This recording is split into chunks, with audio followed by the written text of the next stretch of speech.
ভারতে বেশি লাফালাফি করছে বিশ্বকাপ নিয়ে, বহুত হ্যাটাম দেখাইছে, দেখায় এখন দেখেন ভারতে এমন অবস্থা হয়েছে বিশ্বকাপ নাও হইতে পারে 2 মিনিট অনিশ্চয়তা, কোনো গ্যারান্টি নেই। কারণ ভারতে যে হারে নিপা ভাইরাস আক্রান্ত হয়েছে, যেভাবে হারে বাড়তেছে, কোনো দল এখন ভারতে আসার জন্য রাজি হবে না, এটা 100% লেখে রাখেন।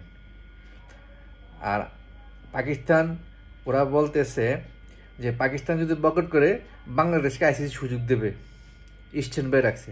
এরে হুন বলো তো বলো থাকো, এত সোজা।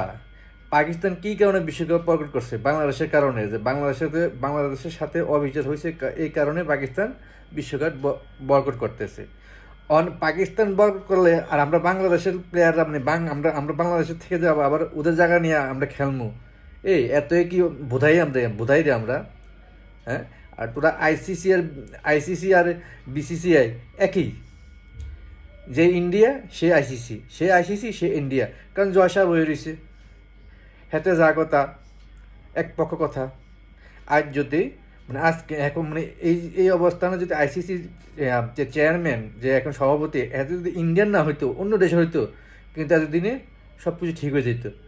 বাংলাদেশও T20 খেলতো, অন্য দেশে যেয়ে খেলতো, ইন্ডিয়া যাওয়া লাগতো না। কিন্তু হাতে তো পাওয়ার দেখাইলো, হাতে ইন্ডিয়ান পাওয়ারটা দেখাইলো, মানে এক পক্ষ পাওয়ার দেখাইলো।